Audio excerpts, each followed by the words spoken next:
My name is Trish Smrecak, and I'm the education coordinator at Inland Seas.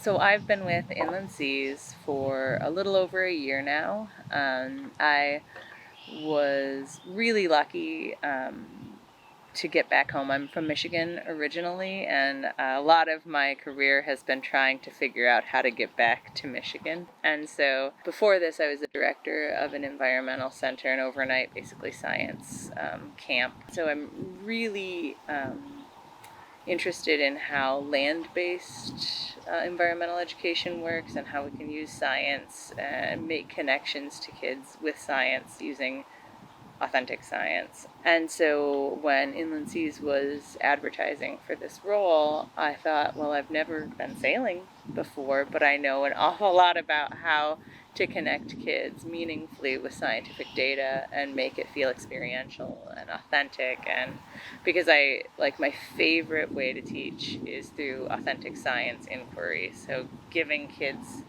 pieces of a puzzle and then facilitating their putting it together themselves.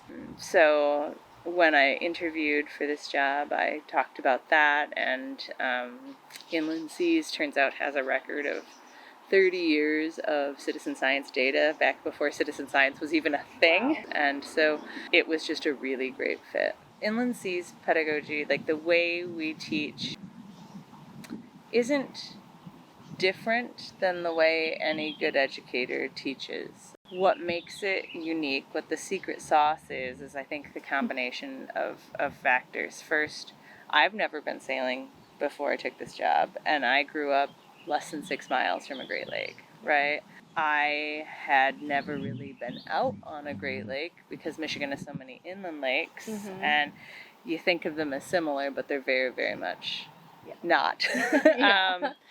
And so being able to first connect kids, connect anyone to a Great Lake in such an intimate way, right? When you're sailing, when the wind, the breezes that are in some ways created by the water and the behaviors between the atmosphere and the water, when that's motoring them around a Great Lake body, that's such a unique thing. You're never going to forget it. So the place is a big piece of the puzzle. And then what we do aboard it is really engaging and experiential focus. So not only is there the citizen science component in that whatever you find today you're going to record for posterity, and it's going to be part of the graphic that next year's kids see. It's also, the fact that you're digging through the mud that you collected with a little bit of help, but it was your sample that you scooped using a giant claw machine to get to the bottom of the Great Lakes, and you found bugs in it, in this weird, stinky, smelly mud, and you dug around and played in it. It's very tactile, very, authentic. And to students, the fact that you counted 7 or 8 midge larvae at the end is an afterthought. The fact that they named them, also an afterthought. But the fact that you now know there's creatures in the mud in the bottom of a Great Lake is the piece that sticks with you. So every single activity that the kids do on the ship is that level of experiential and is integrated with what the scientists are actually using to monitor the Great Lakes. So they're seeing authentic science inquiry, they're part of that process, and they see that we don't know the answer. We have no idea what we're going to catch today. And that science isn't this known recipe of this happens when XYZ happens. So I think just offering that experience is really a part of our key, so that it happens in such a unique place, that it's so experiential, that it is tied intimately to what scientists are doing on the Great Lakes. And I think the other piece is, I'm not tooting my own horn, but the staff and the volunteers. We have so many volunteers who choose to be part of this program. Every sail, every field trip sail requires 10 staffed positions, and the vast majority, we're talking 7 or 8 of them, are by volunteers.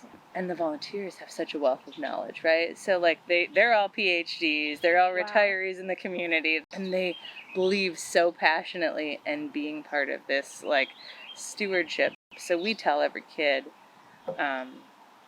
that arrives that you're going to be a scientist, you're going to be a sailor, and when you leave this ship, we hope you're going to be a steward for the Great Lakes.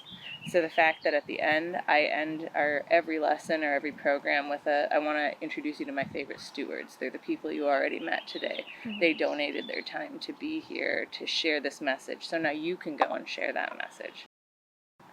So, that's, I think, the secret sauce of what makes one of our experiences so great. And even when the ship isn't around and we're doing land-based stuff, those other pieces are still there. We're still using the scientific tools. We're still involving the brilliance of these like volunteer minds, the hive brain of inland seas, to create an experience that is really meaningful for kids. And Michigan has just started making some amazing red wines because combination of factors. Our geology is perfect for it. The fact that we're located on these little teeny peninsulas surrounded by Great Lakes, especially the Leelanau on both sides. We've got Great Lake on both sides of the peninsula.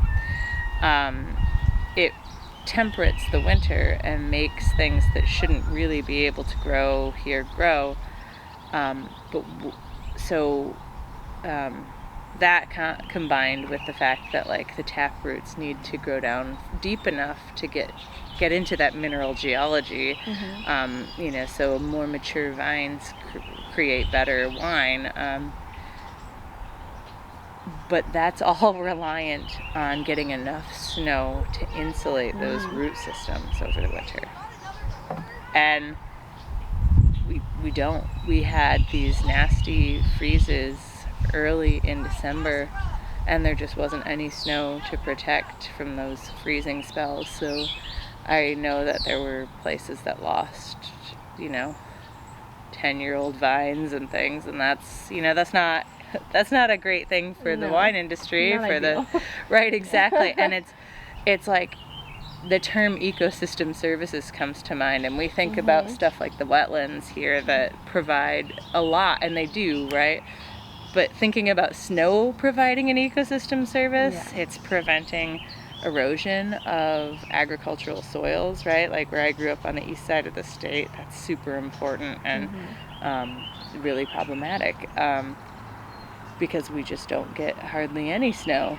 And then on this side of the state, to protect those roots of these, vines, and we're talking, these are decade-long recuperating cost situations, and the value that snow plays in that industry is like, it's, you hear about it and you think about, okay, well, tourism, and it impacts downhill skiing, but why should I care? Because I don't downhill ski. But there's so many things, right? And like I think that's a really unique and frustrating byproduct of